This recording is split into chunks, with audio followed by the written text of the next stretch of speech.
Hearty good afternoon to all. Welcome to our third session. Today we are having a topic on management of pain. It will be taken by Dr. Mary Abraham.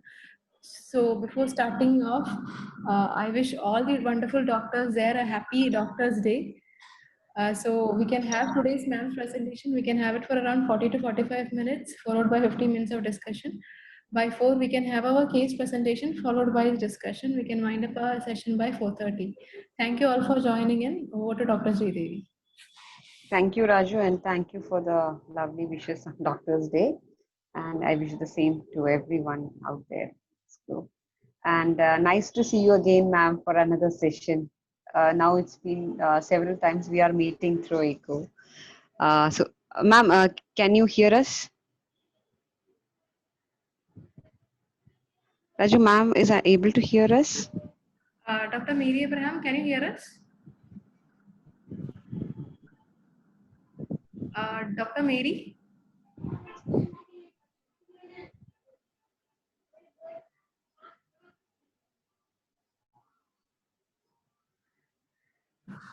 Hello, ma'am. Can you hear me clearly?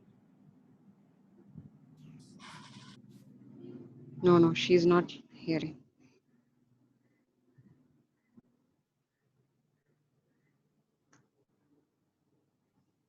So meanwhile, yeah. Ma'am, can you hear us? Ma'am, is there any problem with your headset you are wearing?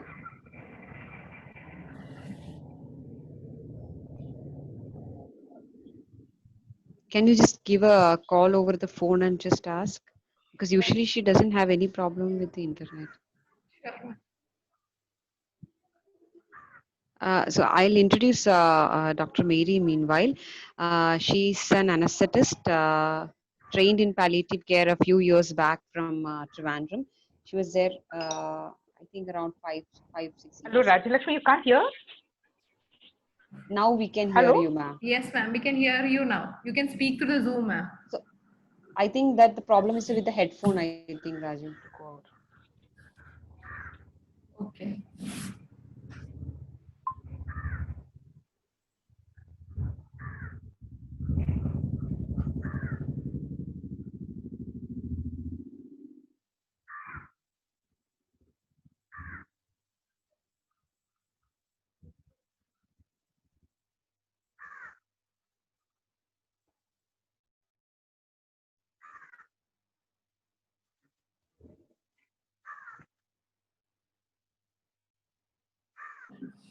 Dr. Mary Abraham will be joining in, like she's trying another headset now, ma'am.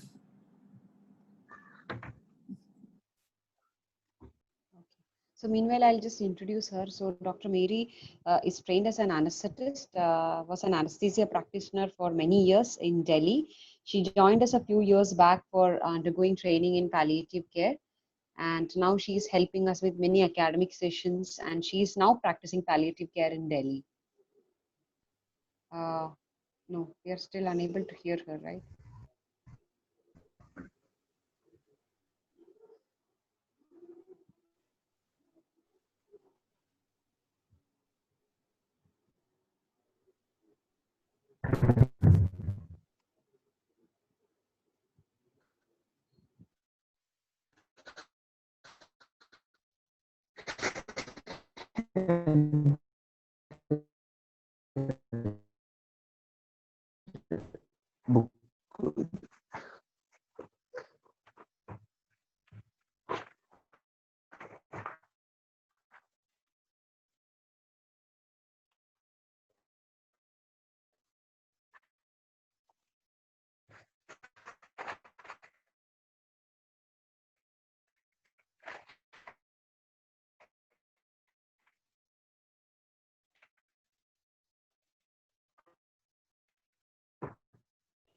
Ma'am, can you try talking now?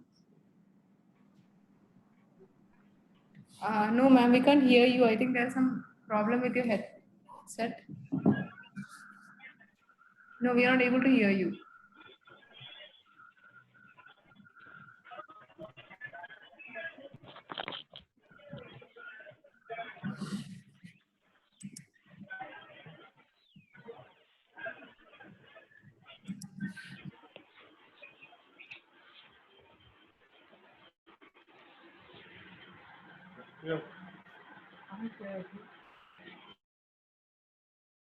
Raju, I think in between we heard her, but Can you hear me now? yeah. Yes, ma'am, I can hear you.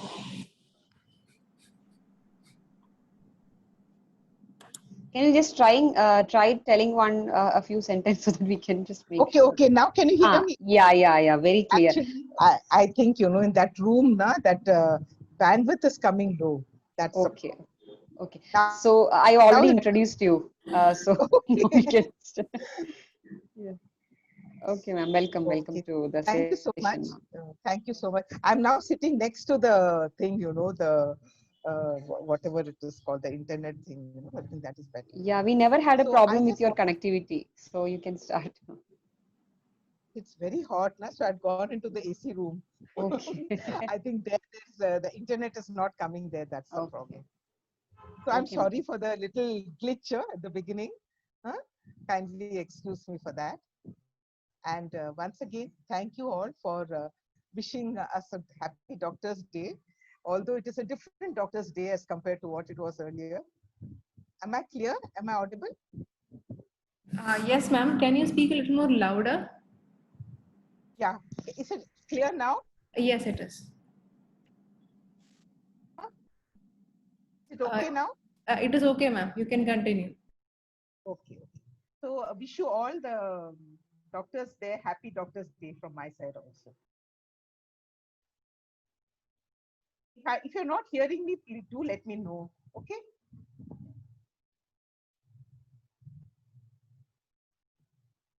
Okay, Rajalakshmi, shall we start? Yes, ma'am.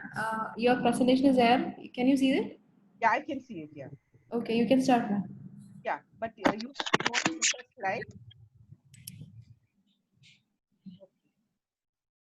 So I'll be talking on pain management. If there's any problem in hearing me, do let me know. Right? Okay. Next slide, please. So the broad outline of my talk is I'll be talking about the basics of the WHO analgesic ladder, and then the step 1 and step 2 drugs of the WHO ladder.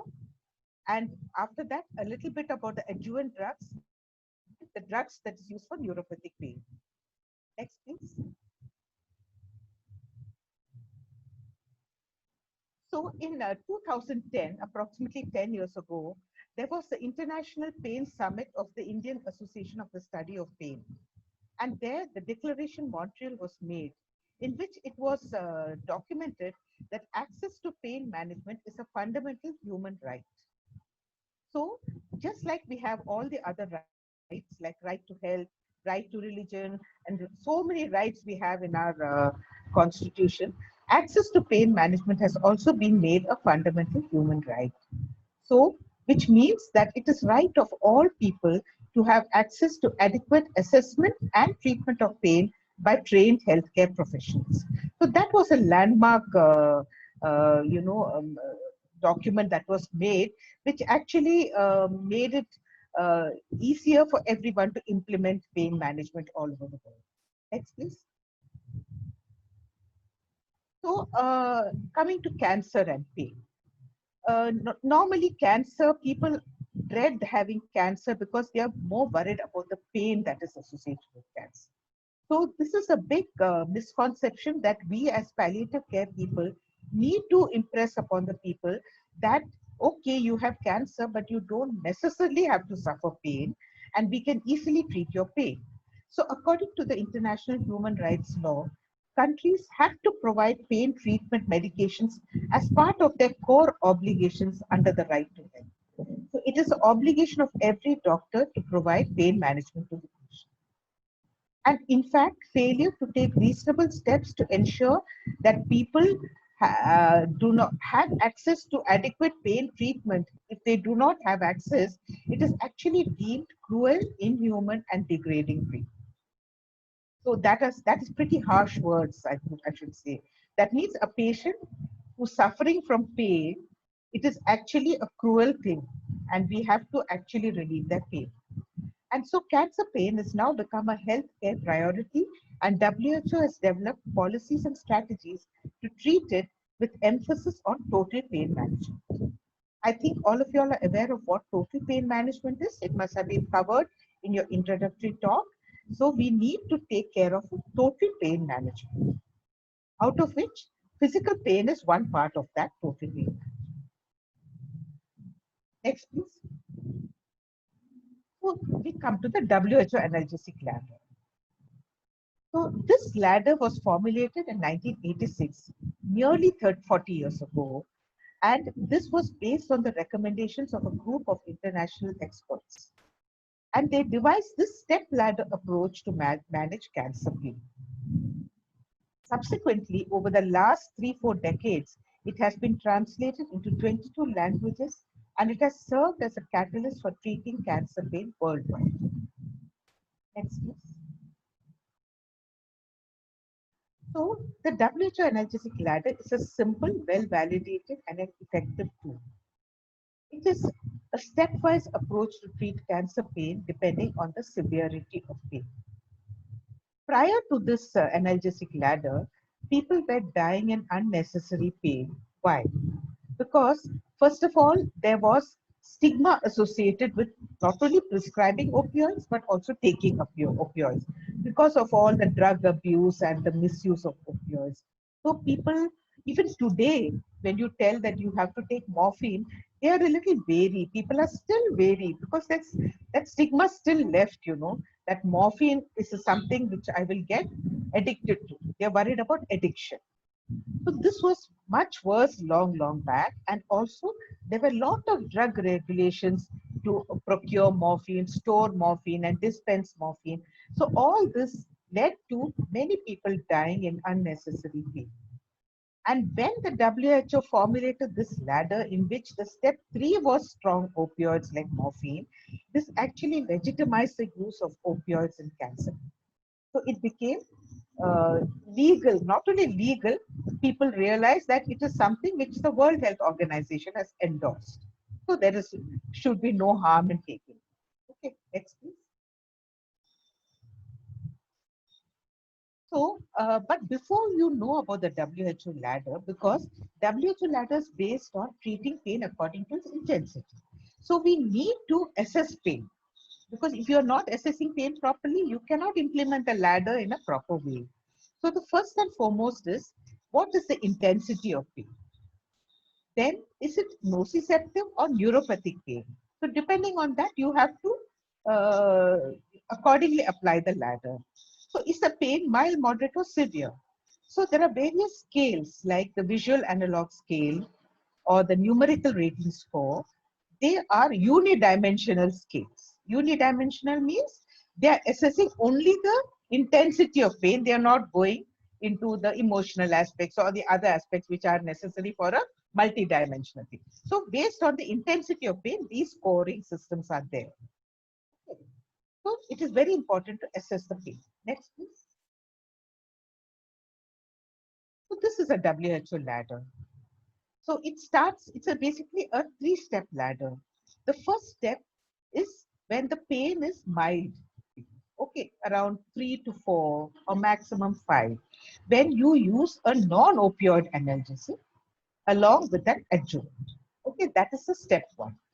If the patient is not responding to this step, then or if the pain is moderate, say 5 to 6 to 7, okay, on the NRS scale, then you may have to add a weak opioid to already what you are giving.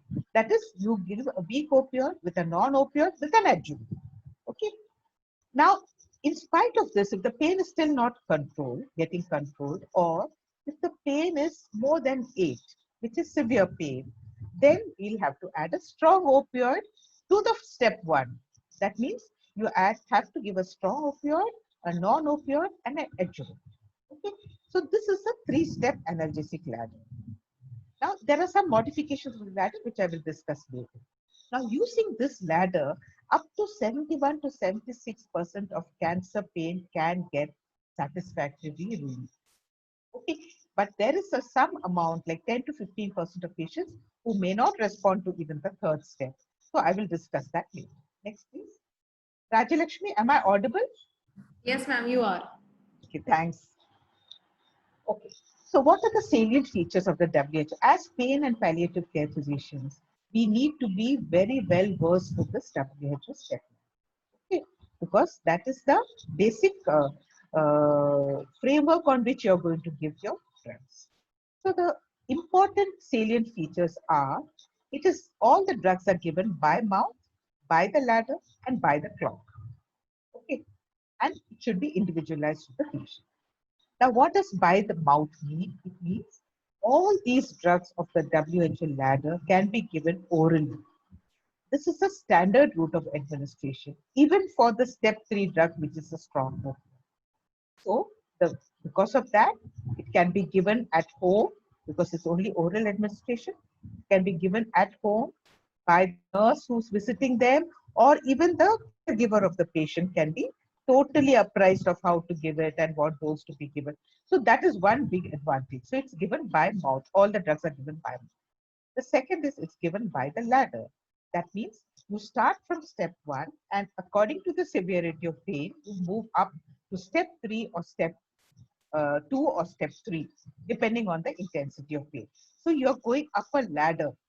So when a patient comes initially, you always start with the, unless of course there are exceptions when the patient is in very severe pain, but we always start with a step 1, step 2, step. So that is why it's called by the ladder. The third is by the clock. By the clock means the drugs of the ladder are given according to the duration of action of the drug and not on a PRN basis. That means you're giving it depending upon the action of the long duration of action. For example, you're giving morphine. Its duration of action is 4 hours. So by 4 hours, you have to give the next dose of morphine. You do not wait till the pain comes and then you give the drug, because that creates peaks and valleys, and you don't get a sustained pain relief throughout the 24 hours, and the patient is suffering. Okay, so we want to make it a plateau, in which case the pain relief should be constant throughout the 24 hours. So you give it according to the duration of action of the drug. So if, for example, you're giving morphine at 6 o'clock in the morning, then you have to tell the relatives that you have to give the next dose at 10, then 2, then 6, and then 10. So you don't wait for pain to come, you give it according to the time. So it is according to the clock. Now, the third important characteristic is it is individualized to the patient. That means the right dose is the one that is relieving the pain, and it can vary between patients. One patient can be relieved with maybe 650 milligrams paracetamol 3 times a day. Another patient may need about 200 mg of morphine. But in both cases, if pain is getting relieved, then that is the right dose. Okay.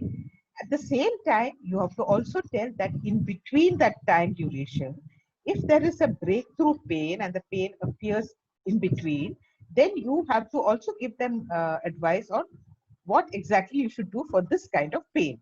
So it has to be individualized. Some people may not have many breakthrough pain. They're happy at the end of 4 hours, they get the next dose. But some people at the end of 2 hours, they're complaining of pain. So then this has to be individualized depending upon the response of the person.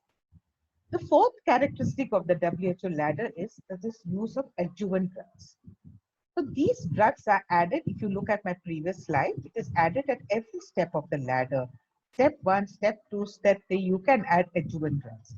So these drugs I will discuss in my later slides are given for specific types of pain, and it is not only to decrease the undesirable side effect of some of these drugs like morphine, or it may be given for a particular type of pain, for example, a bone pain or an abdominal pain. You may have to add another adjuvant drug to get good relief. So that's the use of adjuvant drugs, and they are given at all steps of the ladder. And the last thing is attention to detail. This is very important.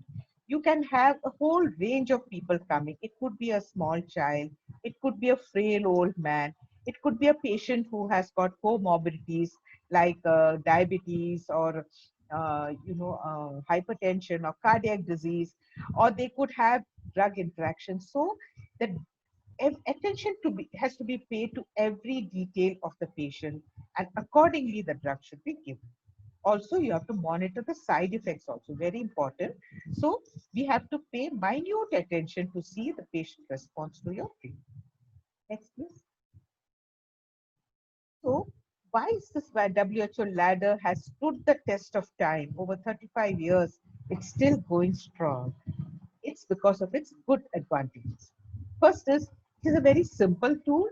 It is easily understandable, even to primary health caregivers or to even the caregivers.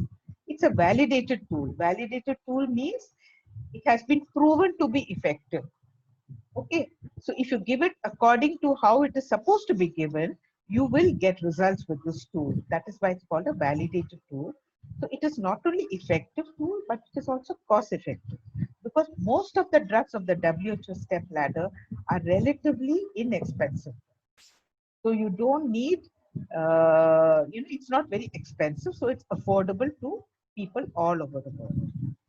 Again, it can be implemented all across, even in underdeveloped countries like the remote areas of Africa or the Far East, anywhere, it can be implemented easily.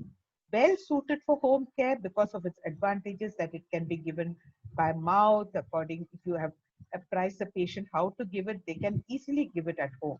So it's well suited for home care. And it's also applicable for even acute pain and also non-cancer pain. So besides cancer pain, it can even be given for acute pain, like I'm saying post-operative pain or a pain due to a fracture or even chronic non-cancer pain. Next, please. Now, but there are some modifications of the WHO ladder. Sometimes if the patient is having very severe pain, then after step 1, you can even go to step 3 and you can omit step 2 altogether. Okay. And another modification that is quite common is there's a 4th step to the ladder, though that is patients who are refractory to even morphine. So then you need to add a 4th step. I'll discuss that in my next slide. So this is the 4th step. So this modification is because I mentioned that about 10 to 15 patients have intractable pain which is not responding even to morphine.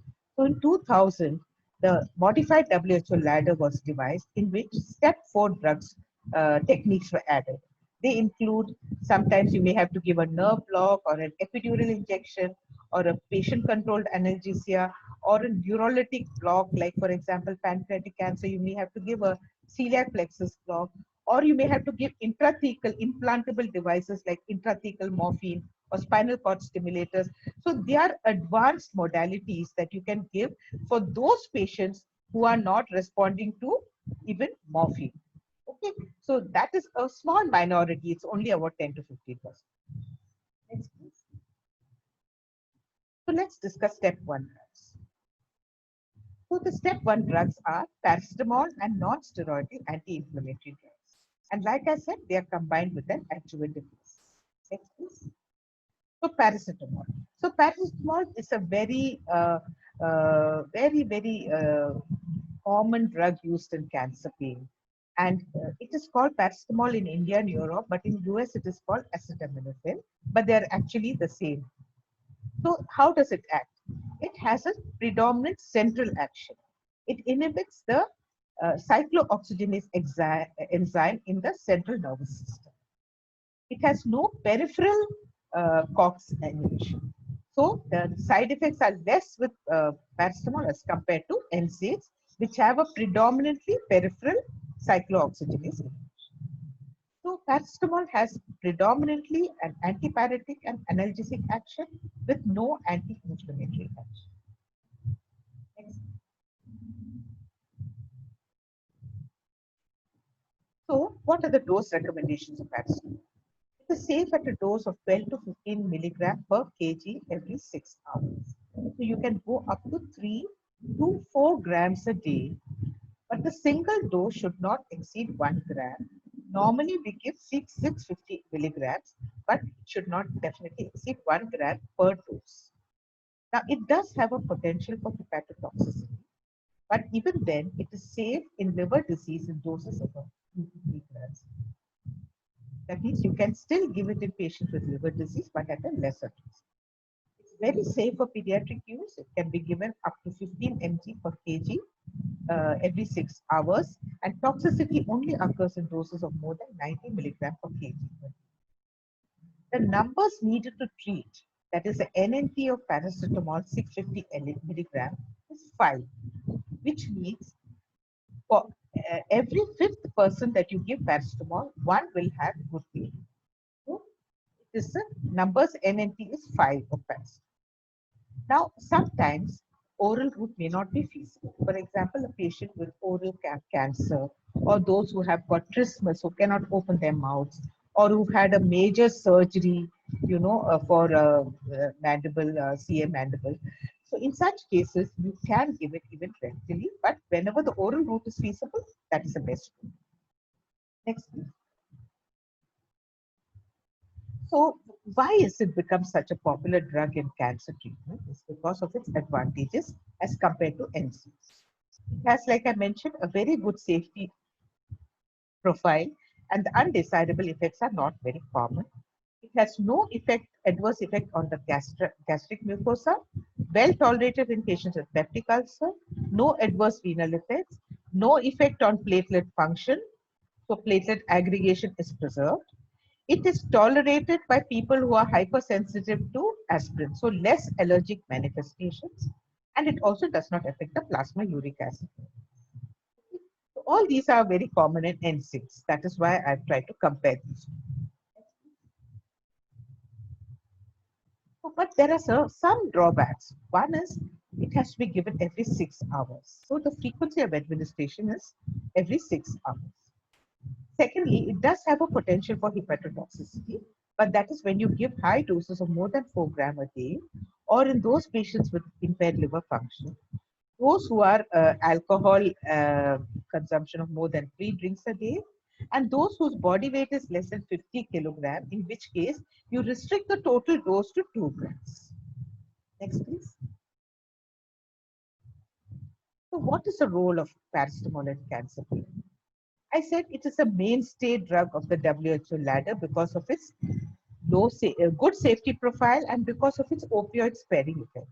When I say opioid sparing effect, it means that when you combine it with morphine, you can reduce the total amount of morphine that you're given. That's why it's called an opioid sparing drug. So you can decrease the morphine. So, but when you add it to certain drugs like NSAIDs, then its numbers needed to treat, or the NNT, can improve to 2, and it will become an effective analgesic.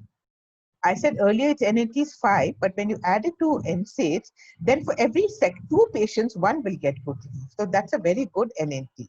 It can also be added to tramadol, it can be added to opioids. So basically it can be added to every step of the ladder.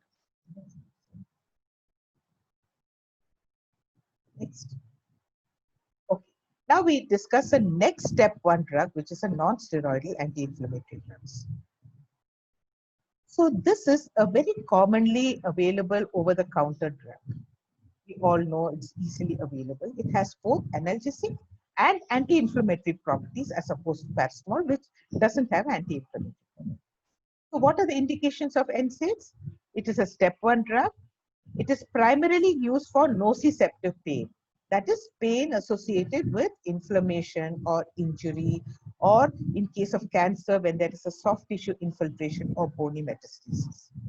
But it can also be used for cancer-related pain in some conditions, like because inflammation can cause central sensitization and increase pain. So in such situations, you can add an NSAIDs also. Next, please. So how does NSAIDs act? NSAIDs acts by inhibiting the enzyme cyclooxygenase at the periphery. Okay. Now, cyclooxygenase is an important enzyme in the arachidonic acid cascade. That is the one that, following tissue injury, this cascade is the one that produces the inflammatory mediators like prostaglandins and other substances. So, when you these prostaglandins mediate pain by peripheral sensitization. What is peripheral sensitization? Is see when there is a cut or an injury. Besides the cut, there is a lot of tissue injury, and that releases a lot of chemicals around the nerve endings, which are transmitting the pain. Now, this forms like an inflammatory soup around the nerve endings. So they are actually sensitizing the nerve endings and amplifying the pain signal. That is what is called peripheral sensitization. And prostaglandins is a very important inflammatory substance that is produced in this kind of a situation. So NSAIDs acts by inhibiting the prostaglandins and thus preventing peripheral sensitization. So to understand that, if you look at the figure on the right, tissue injury, there is a form leads to the production of phospholipids. Phospholipids again causes arachidonic acid production. Now, arachidonic acid can be acted on by these COX enzymes. For example, COX-2 enzyme can act, inhibits the arachidonic acid so that the prostaglandins are inhibited. Okay, so it only occurs after injury to the patient. But there are other cyclococcygenes inhibitors like COX-1. Okay, they are present in all normal tissues, whereas COX-2 occurs only when there's an injury, right? So in this COX-1 has actually got a beneficial role in the body. It acts as a constitutive or a housekeeping enzyme. So it mediates the physiological responses like protecting our stomach mucosa, protecting our kidney, allowing the platelets to aggregate. So all these are beneficial effects of COX-1. Whereas COX-2 produces the prostaglandins and inflammation. So when you give a inhibitor of like an NSAIDs, it is inhibiting both COX-1 and COX-2. When it inhibits COX-1, the beneficial effects are inhibited and you have the adverse effects. So that is why you have the adverse effects of NSAIDs. But when it inhibits the COX-2, the inflammation, it's an anti-inflammatory effect and the pain is reduced. So basically this acts as a double-edged sword. On one hand, it is preventing the beneficial effects to take place, and then on the other hand, it is actually decreasing the adverse effects of prostaglandins. So both inhibition of the COX-1 is undesirable, but the inhibition by COX-2 is desirable, so that you can get pain. Is that clear? Am I clear? Yes.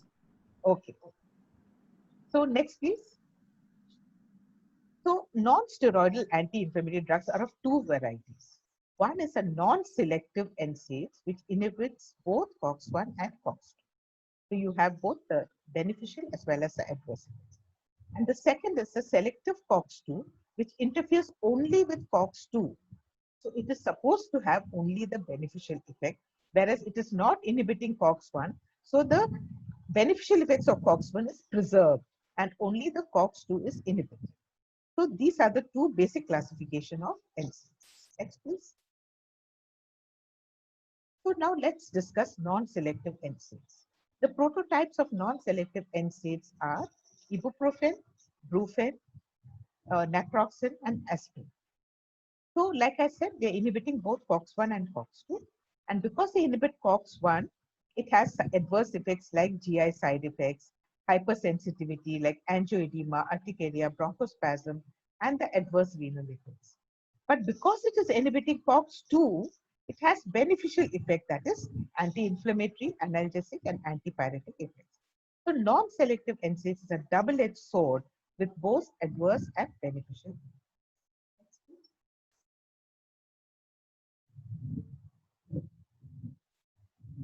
So, like I said, we are discussing non-selective NSAIDs. So we have ibuprofen. This is given orally in a dose of 400 mg every 6 hours or every 8 hours, maximum of 1 to 2 grams a day. And it's a very effective analgesic because the numbers needed to treat is just 2. Naproxen is another very popular non-selective NSAID in a dose of 250 to 500 mg every 12 hours, either orally or as a suppository. Here the numbers needed to treat is 2.7 and it is eliminated by the kidney.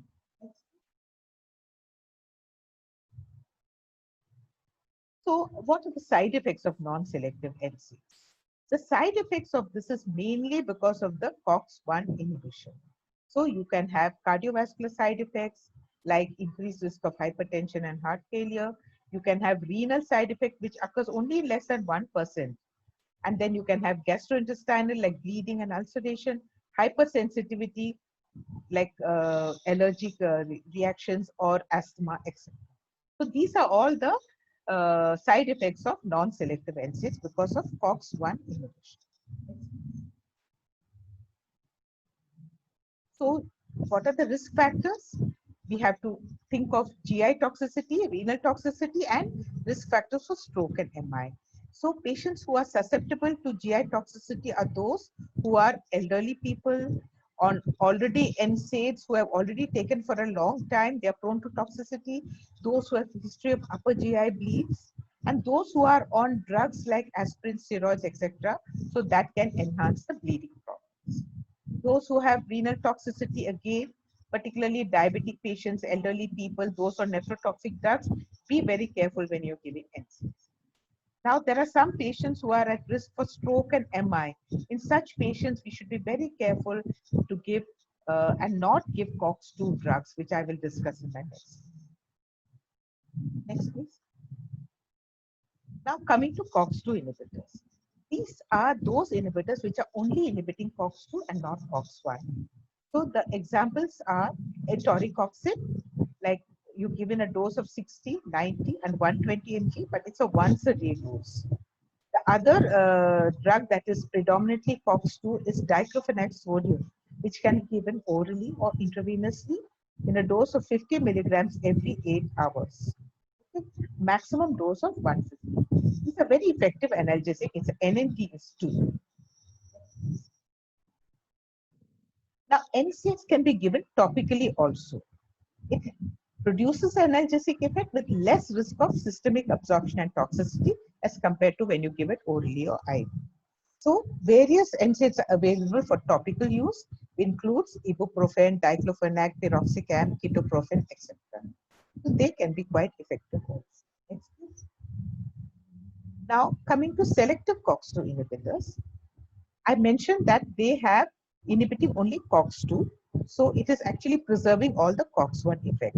But are they really safe as compared to a non-selective COX inhibitor? It can be safe for the gastrointestinal tract as compared to the non-selective NSAIDs. But when you look at renal damage, it occurs with both selective and non-selective. But it has got another adverse effect is that it's prothrombotic. And there's more likelihood of myocardial infarction and stroke in patients taking not selective COX-2 inhibitors. In fact, in 2004, rofecoxib was taken off the market because of the risk of stroke and MR. Next, please.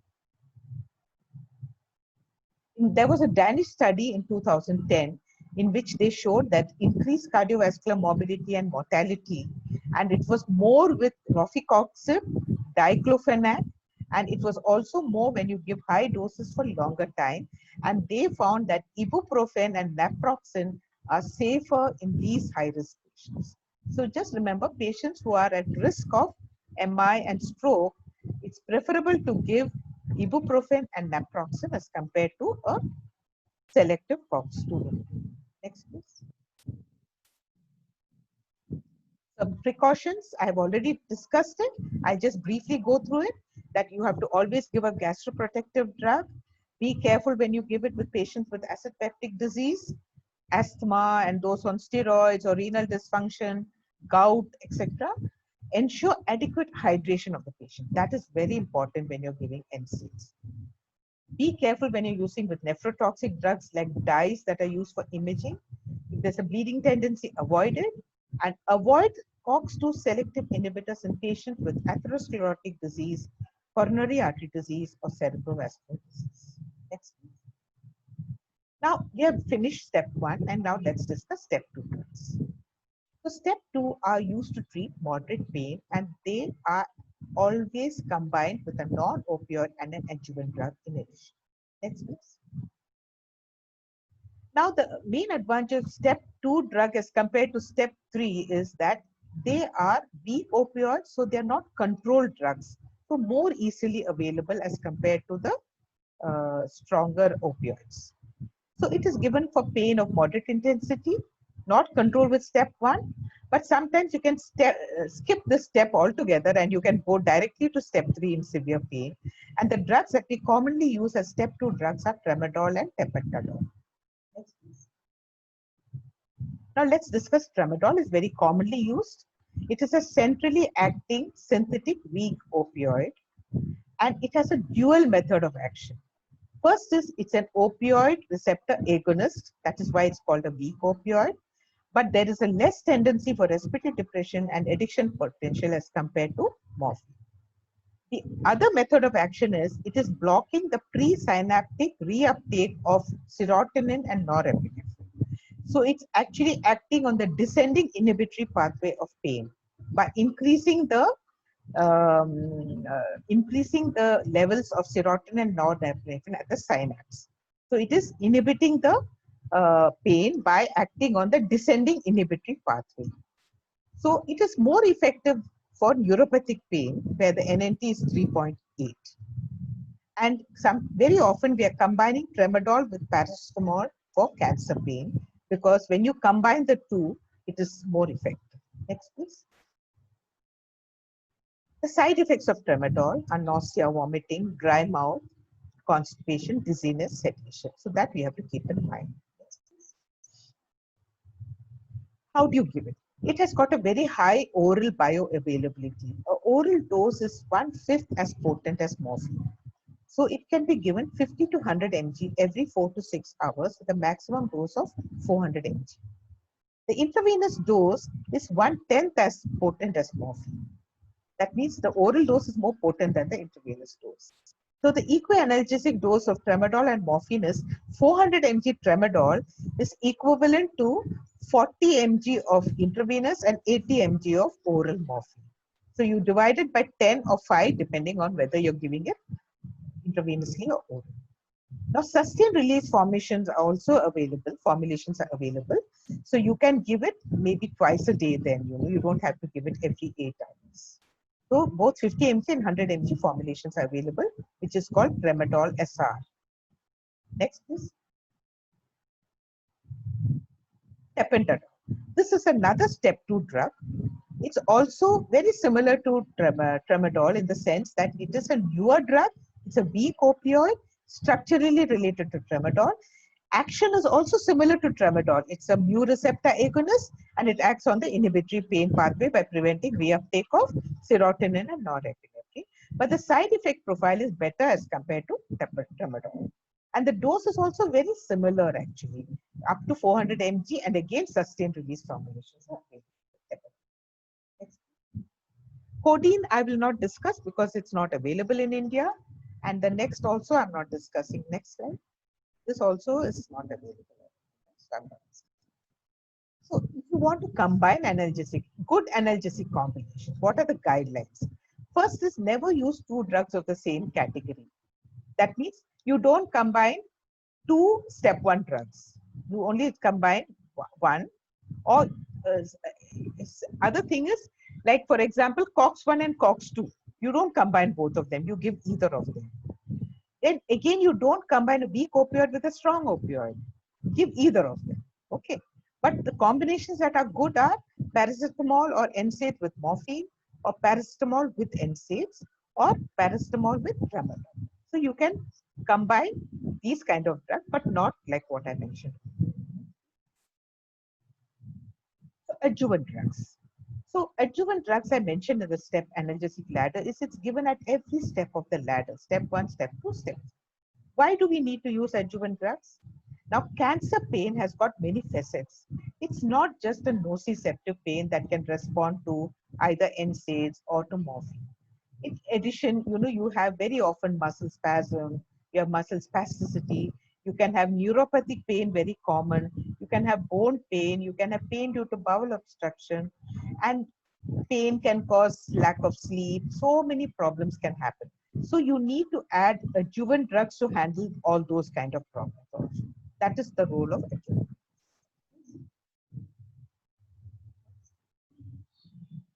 So adjuvant drugs have analgesic properties, but the primary indication is not for pain. That's what you should do. It's also called co-analgesic because they are co-administered with other analgesics of the WHO lab. So its primary indication is not pain, but it has analgesic properties. Next, please. Adjuvant drugs are of two types. One is multi-purpose and one is specific. Now, specific adjuvant drugs are given for specific types of pain, like neuropathic pain or bone pain or musculoskeletal pain or pain due to bowel obstruction. But multi-purpose drugs are given for pain as well as for the other coexisting symptoms. For example, steroids are given in a varieties of pain. It can be given for pain due to intracranial tumor. It can be given for bone pain. It can be given for bowel inflammation, bowel pain. So, so these they have got a multi-purpose action. That is why it's called multi-purpose analgesic. Next, please.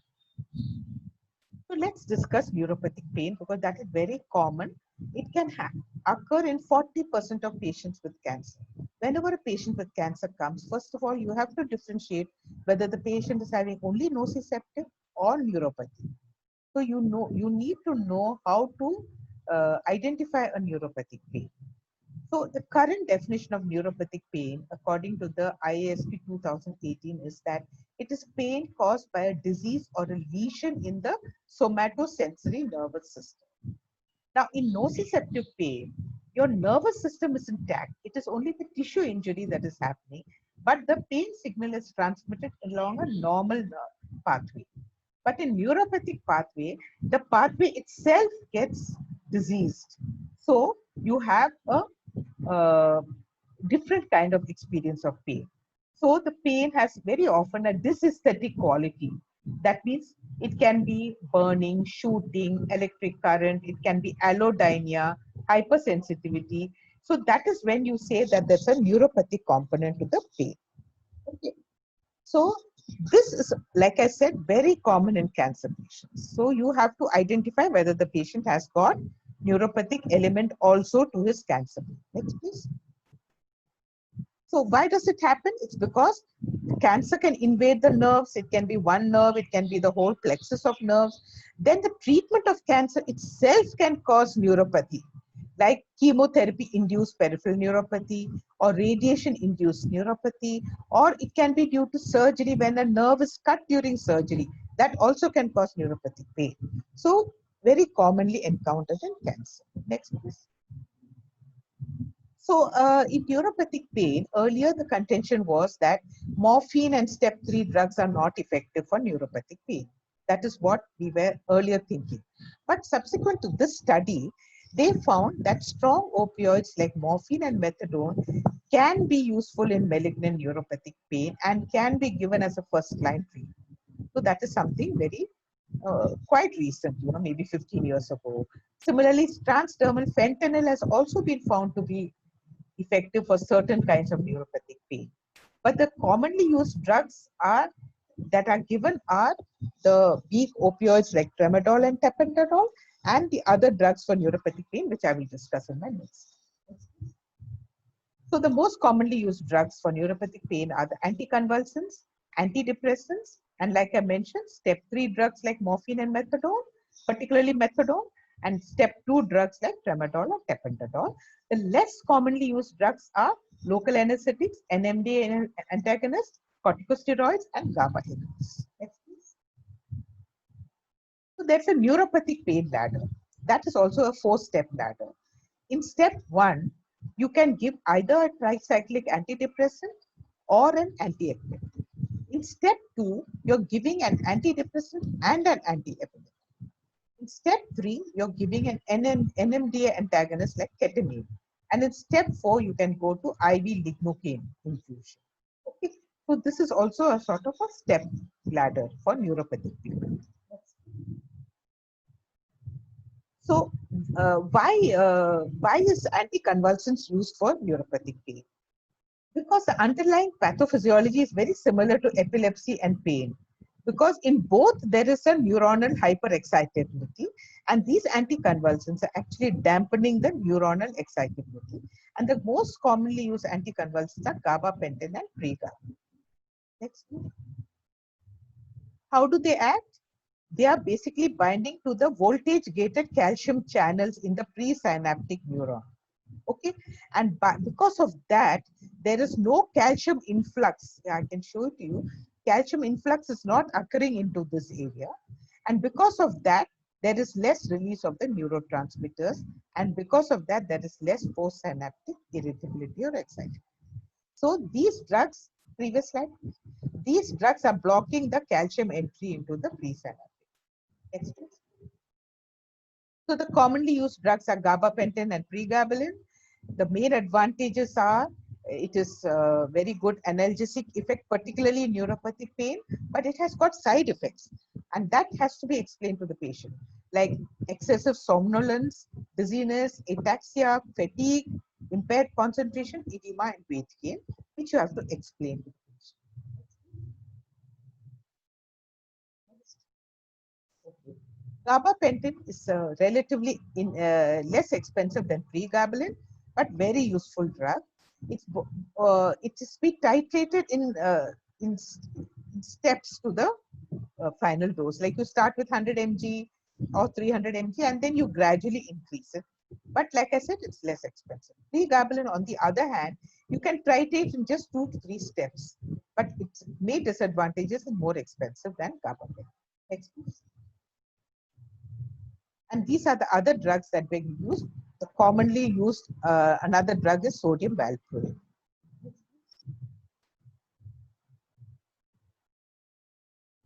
Okay, how long gabapentin should be given? Okay, I'll talk to that. I'll come to that in the first question. Now, antidepressants are the other drugs that are given, like it can be given as step 1, or it can be given even combined with anticonvulsants. Okay, now its onset of action takes 1 week, so you have to explain that to the patient. And the analgesic effect is not dependent on the antidepressant effect. For the antidepressant effect, you have to give higher doses. Okay, but whereas analgesic effect occurs at much lower doses. And it is very useful in cancer because in addition to the pain, it also treats depression and anxiety and insomnia. So that way it is very useful. And I said the mode of action, it acts by preventing the reuptake of norepinephrine and serotonin. And because the levels are increased, it actually activates the descending inhibitory pain pathway and decreases the pain. Next. So the antidepressants are of 3 types. One is a tricyclic antidepressants or TCA. The other one is the selective serotonin inhibitor, and that is SSRI, and then serotonin norepinephrine receptor inhibitor, which is SNRI. Next, please. Now, discussing the TCA or the tricyclic antidepressant, they are of 2 types. The commonly used tertiary, the one that is amitriptyline, which is a tertiary amine, and the secondary amine that is commonly used is nortriptyline. Both classes have analgesic properties, but the only difference is the tertiary amines are more effective analgesics, but the secondary amines like nortriptyline may not be that effective, but it has got lesser side effects. So that is the advantage. Side effects, CNS, same thing, like somnolence, drowsiness, but its antimuscarinic effects or the anticholinergic effects like dry mouth, glaucoma, it can precipitate glaucoma, blurred vision, tachycardia, urinary retention, be careful when you give in prostate patients, or constipation, orthostatic hypertension. These can be quite troublesome patients. Next. So you have to avoid TCA in patients with cardiac problems or who have got benign prostatic hypertrophy or those who have narrow angle. Now coming to SNRI and SSRI, I mentioned how they act. And like I said, the commonly used SNRI is duloxetine, and the commonly used SSRI are paroxetine and acetylcholine. So if you look at the analgesic efficacy, the TCA is more effective than SNRI, which is more effective than SSRI. But if you look at the side effects, again, the TCA has got more side effects as compared to the SNRI and SSRI. Okay. That you should just keep in mind. Next, please. So how do you start these drugs? When you look at amitriptyline, we start with a low dose of 10 mg, and gradually increase every 5 days to up to 25, and then you can even go up to 50 milligrams. Not also in the same way, you start with 10 mg and then gradually over 5 days or 1 week, you step it up to 25 mg. Gabapentin also, you have to start with 100 mg at night or 300 mg and then gradually build it up. There was a question, how long you can give it? See, gabapentin can be given. We've given it for very long time. There are people who are, I'm not talking of cancer pain, I'm talking of other kind of pain, chronic pains. Then you have given gabapentin even for months together, even years. Okay, but we have to just keep a monitor on their liver function and kidney function and things like that. And as long as they're tolerating it, it can be given for, because it's not a drug that you give it for a month and stop. You have to continue it at least for 3 to 6 months. And then when the pain is getting relieved, then you can taper it off. Pregabalin, you start at 75 mg and you can step it up gradually up to 450 mg. Sodium valproate again. But remember, all these drugs should be adjusted in people who are elderly, who have got other medical illnesses, like I mentioned earlier, or those who have renal dysfunction. You're welcome, Deepa. Next, please. Next. So what are the other drugs that we used in neuropathic pain? Rajalakshmi, how long do I have? Ma'am, you can take another 5 minutes. Okay. As usual, I'm getting late. I'm like this. Okay. Now coming to NMDA blockers.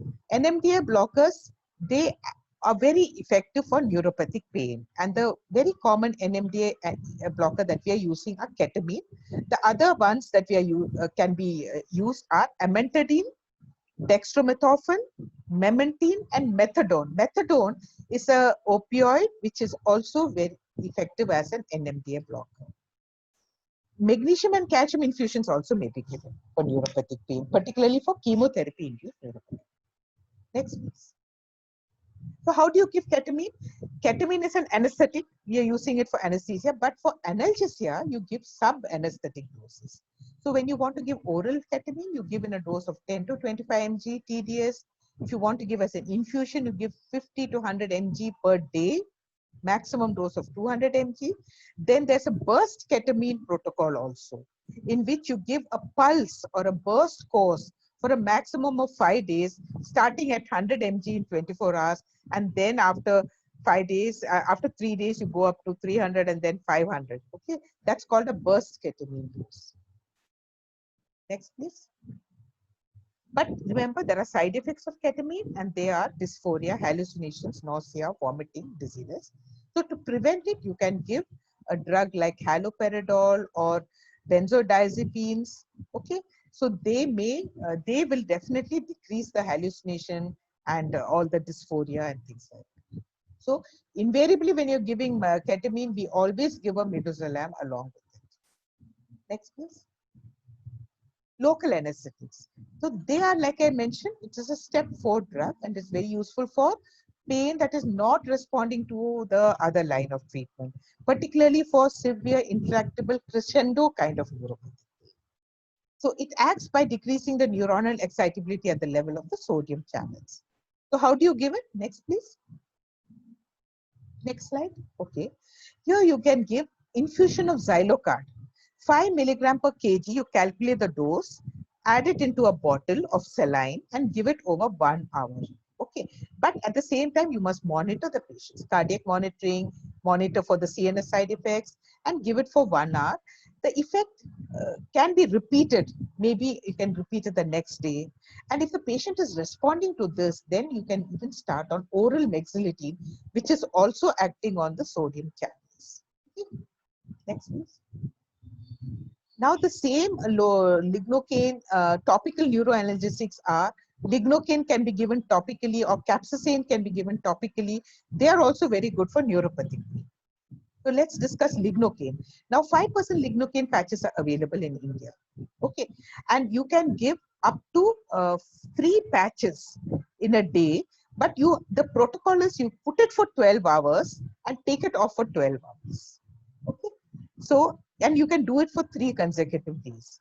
And it's particularly useful for post-hepatic neuralgia or chemotherapy-induced neuropathic pain or post-breast cancer pain.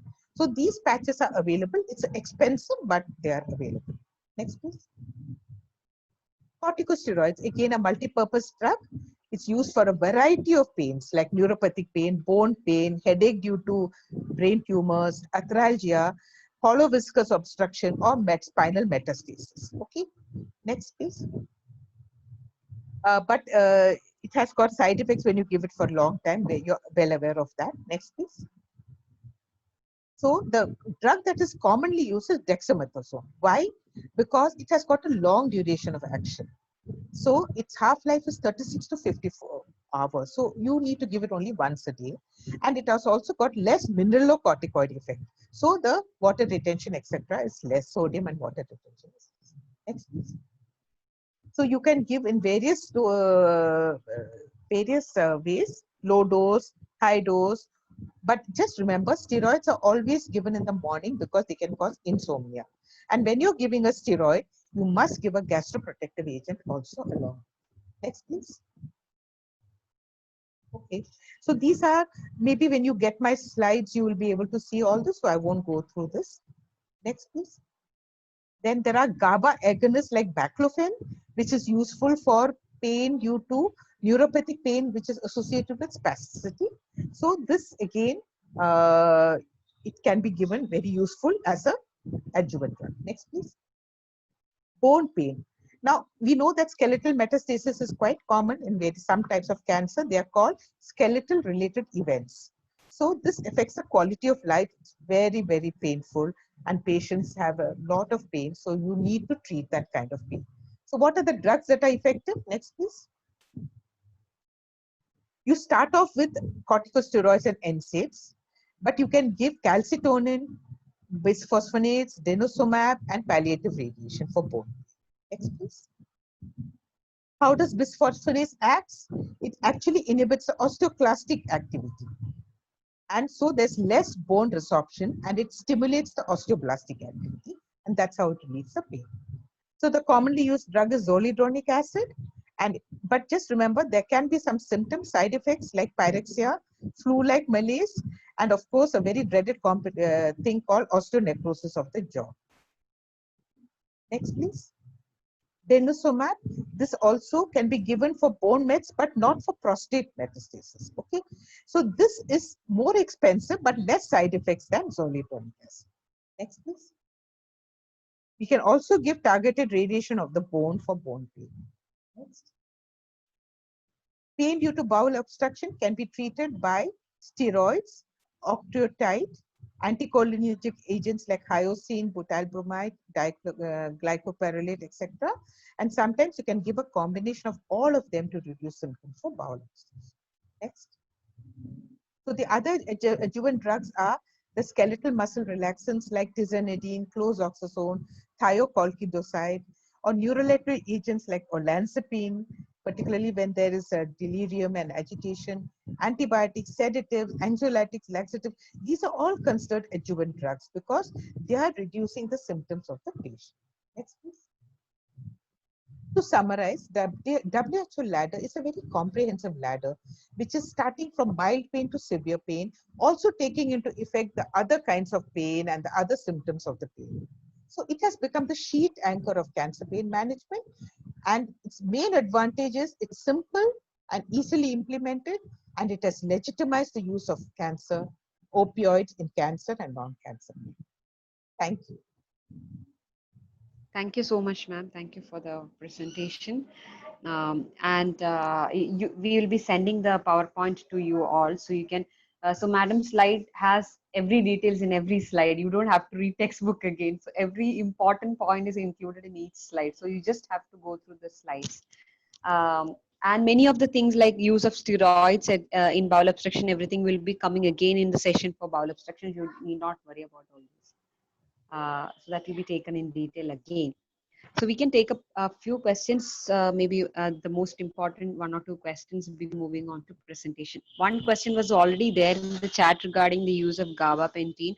How long do we need to use gabapentin? I answered that. Oh, yeah, yeah. Is Answered there that. I anything? said Is that clear? Yeah.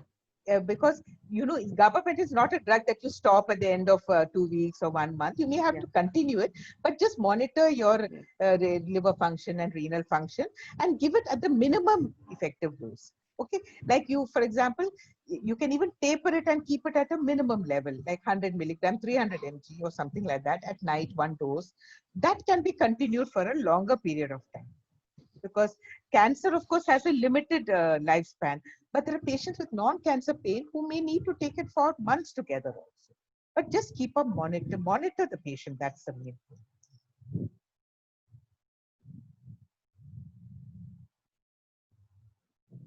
There is one more question.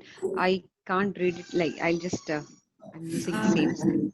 Ma'am, can Morphine, if not relieving pain after use over 1 month, should we step down to other opioids? Become morphine if not relieving. See, I think Sri Devi, you can answer that question. So I think then you need to go back and think whether you have your pain assessment. I would start going back to my pain assessment, whether it is actually an opioid sensitive pain.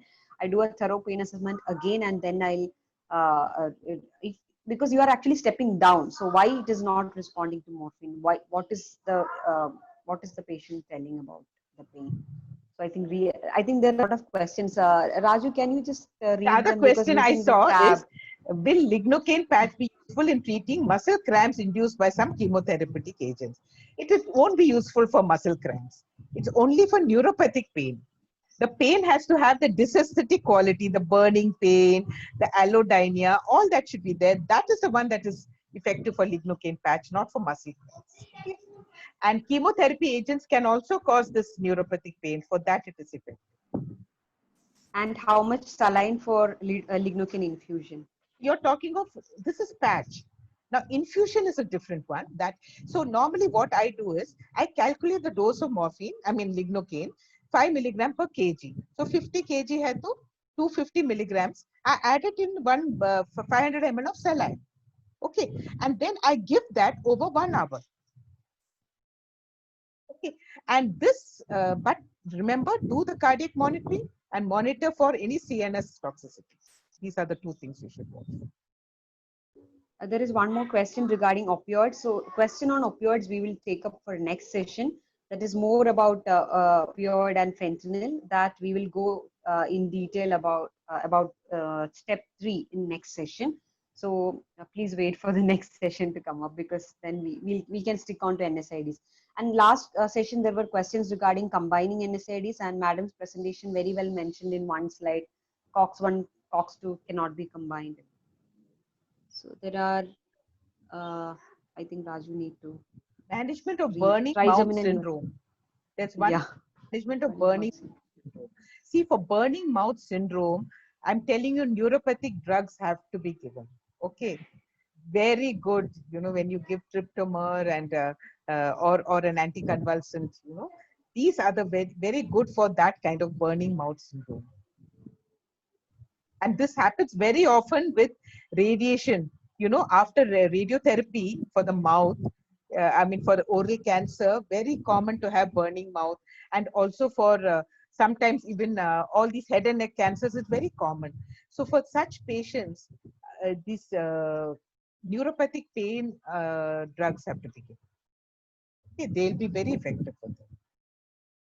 In addition to, of course, the non-drug regimes like the gargling and things like that with the local anesthetic and all, no, the spray is there, no? Lignocaine spray and all that thing, that can also be given. But drugs, you have to give a combination of antidepressants with anticonvulsants. Dr. Madhurida, you have questions on morphine and in use of morphine. If you don't have morphine, how to manage? I think we'll be dealing with this topic in detail for the next session. So step 2 and 3 opioids, and how to treat, when fentanyl, when morphine. Can we move on to the presentation, because it's 4:08? So I think more questions will come along with the presentation. Most of these questions.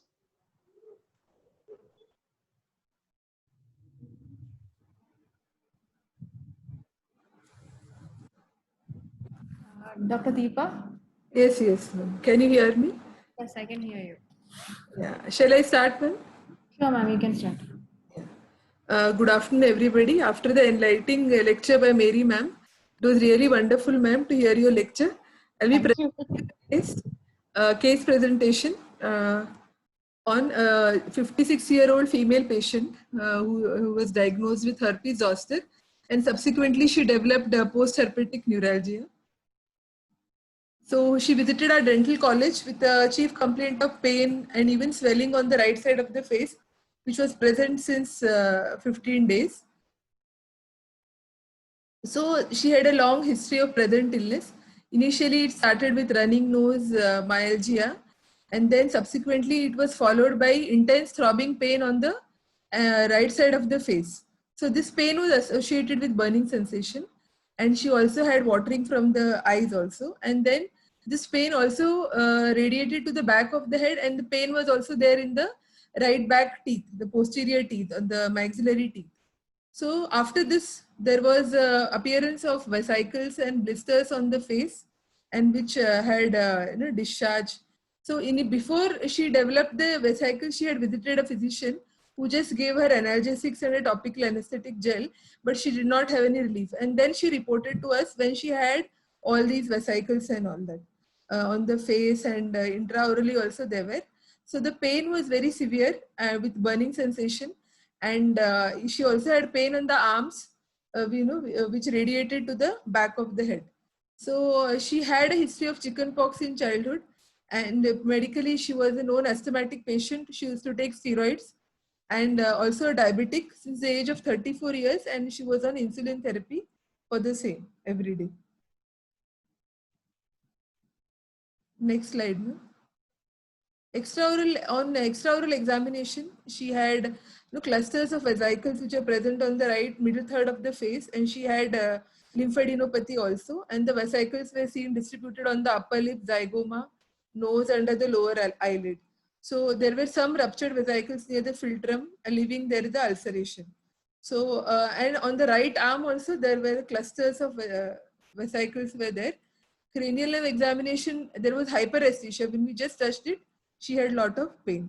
Intraorally, similar vesicles were seen on the right side of the oral mucosa, the labial mucosa, and even on the palate. And this was only on the unilateral, it did not cross the midline. So when she reported to us, it was most obvious that it could be a herpes zoster because she was immunocompromised, and it was a second bout. So there was a Zang smear done to see the cells, and a complete blood count and her blood sugar levels were tested. Initially, she was given topical acyclovir 5 times every day, and then tablet valacyclovir was given 1000 milligram twice daily for 1 week with multivitamins. And whenever she had, because she had a lot of alimentation problem, she was given benzocaine topical anesthetic so that she can eat food, and she was advised plenty of fluids.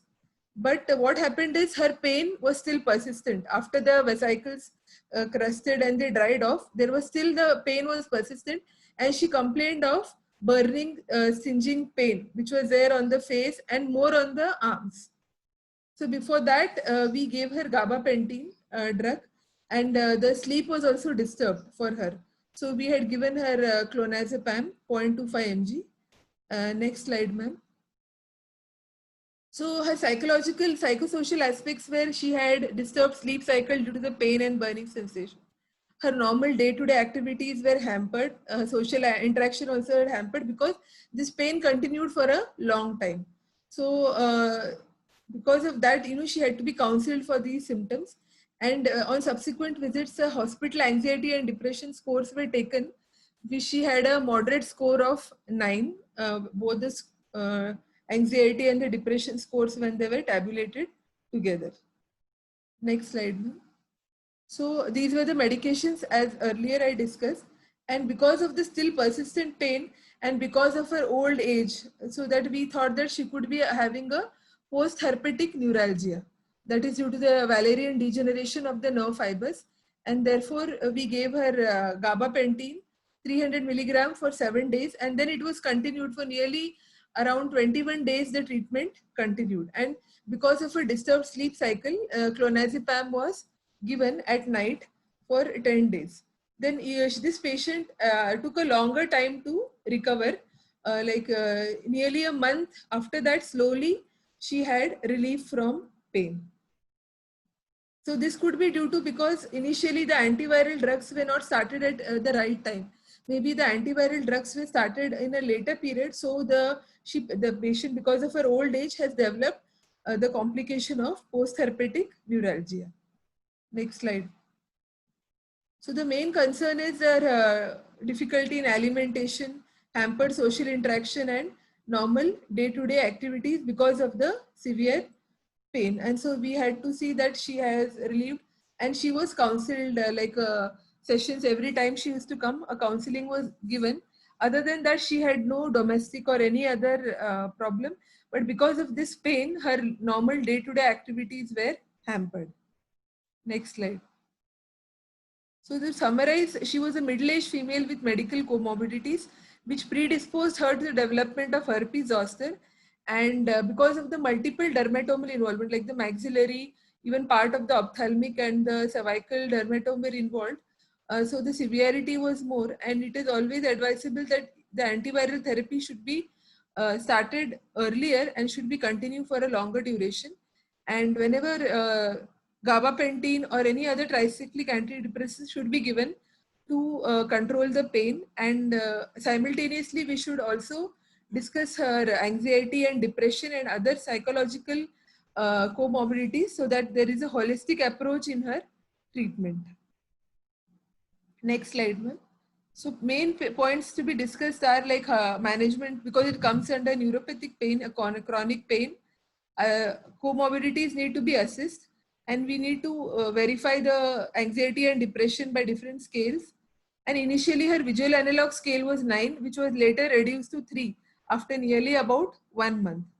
And cognitive behavioral therapy should be also addressed in such type of neuropathic pain. So we need to discuss whether cognitive behavioral therapy can be useful in such type of patients. Thank you. Thank you. Thank you, Dr. Deepa, for the patient story, and it very well fits into today's discussion also. I think, Dr. Mary, you have to leave 5 minutes earlier, so I would like to start with you, or you want to ask the participants before usually I ask the participants, but as you have to leave a bit early. Or we can take 1 or 2 comments from the participants before that. Let the participants ask whatever they want. Yeah. So based on Madam's presentation, I think the questions that she asked, most of them were covered during today's session. So I would like to hear from you, any other suggestions for the management of pain, management of sleep, anxiety, everything she mentioned. But you said now the pain is reduced from 9 to 3, no, Deepa? Yeah, yes, ma'am. The pain was reduced, but it took a long period for the pain to reduce, like nearly more than a month. In But how much were you giving? What were the drugs? I mean, actually, I was trying to connect my phone to the charger, so it's chakkar mein I just. So can you just tell me what were the medicines that you were giving for the pain, neuropathic pain? We can go back to the slide. Yeah, medication.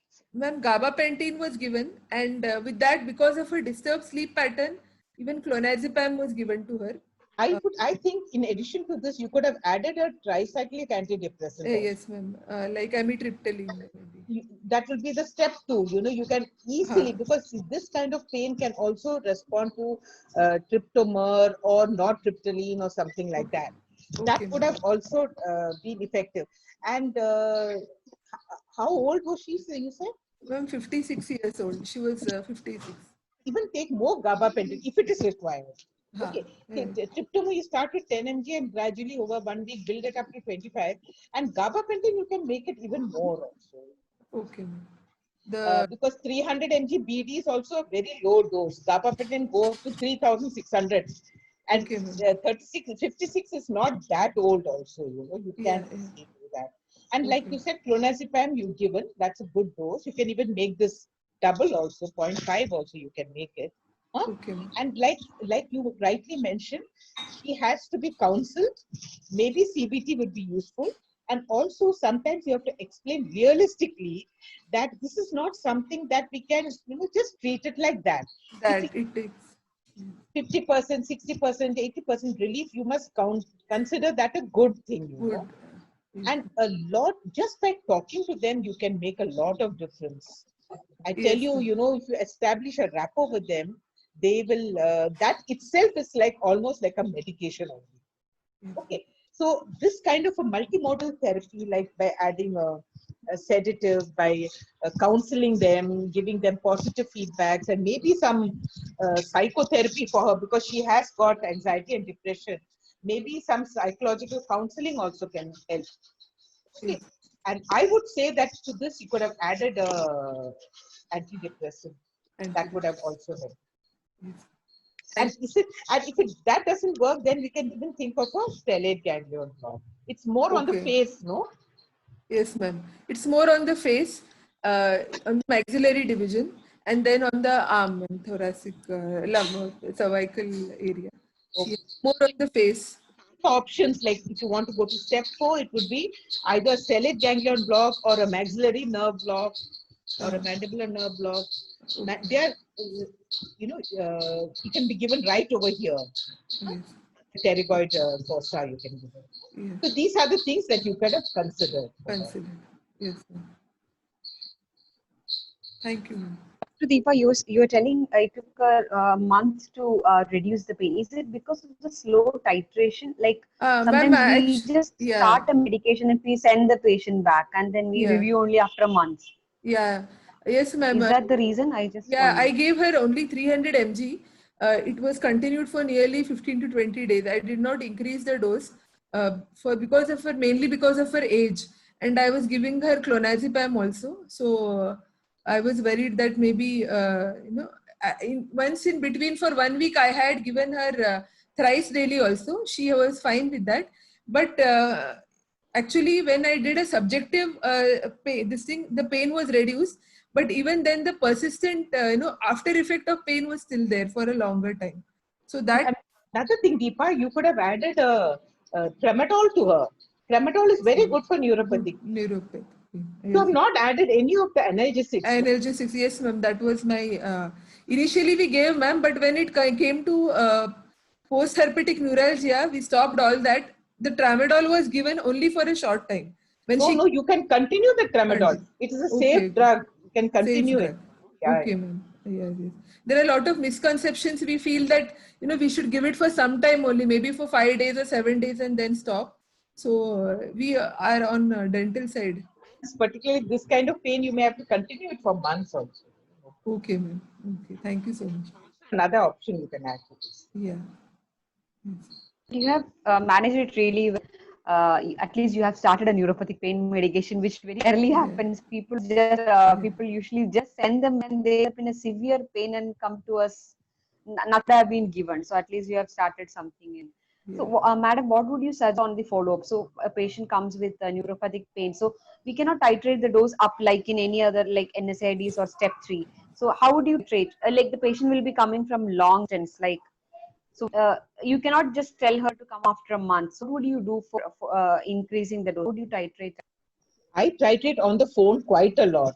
In fact, nowadays, all my titration is on the phone only. I'm hardly seeing people, no? So you can, because earlier you have seen the patient once.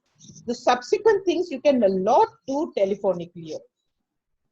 And then the message that you're giving, you write it in WhatsApp and give or message it so that there's no mistake in writing down the name of the drug.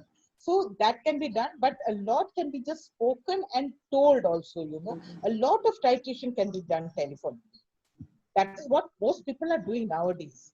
And then if the WhatsApp is there, then you can even write all what you want to give.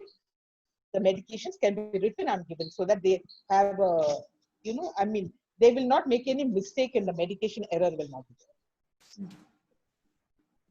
Yeah, that's There what is I one wanted to patient point who out calls because me most every of 1 patients week. cannot.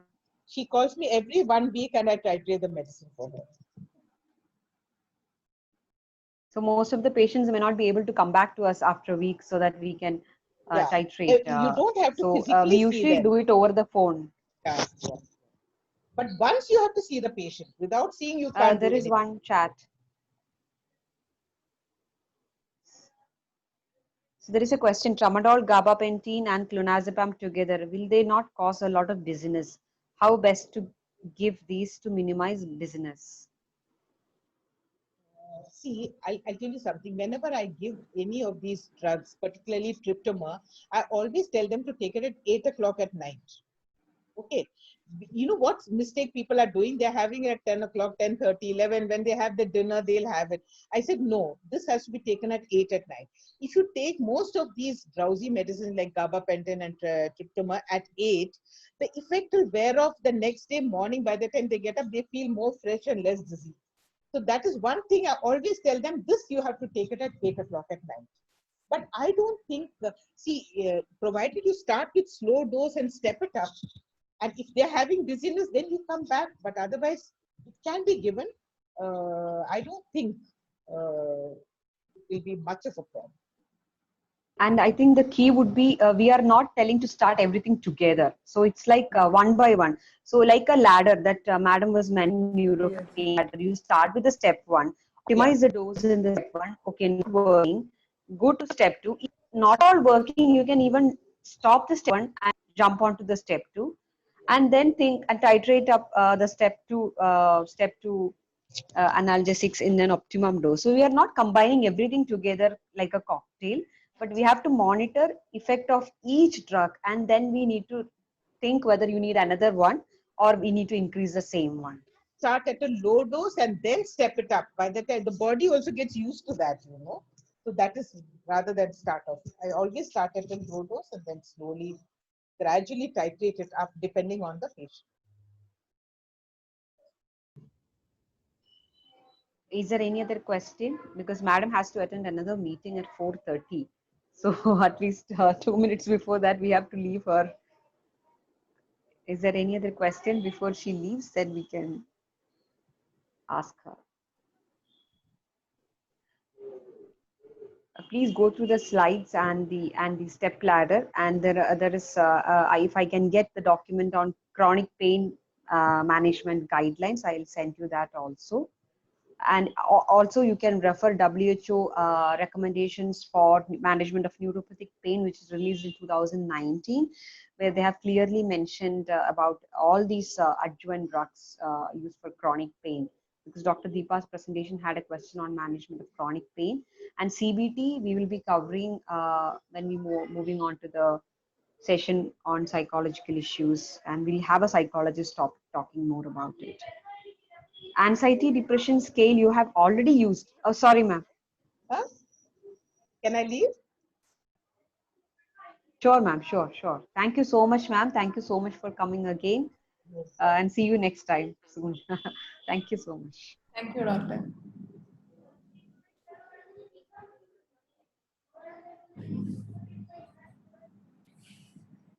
If there is any other question, I can take it up, or we can.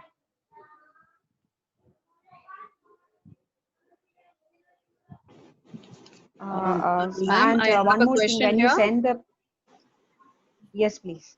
There are a lot of misconception among the patients themselves regarding how long the analgesics can be taken. So usually they come up saying like we give them for more than a week. They say stomach upset or will it upset my kidney, and they have this lot of misconception. And if they go to another doctor who probably says yes, you were drugged for too long, and those kind of adverse effects would have probably developed from your analgesics. So there is this question of how long can we give them? Like for example, even I think paracetamol. it purely depends on the so it's purely depend on the diagnosis first thing. So for cancer patients, I always tell them in simple words that your most often the lesion would be still there, or the reason for causing the pain, whether it is a neuropathic pain, so the reason for causing the pain is still there.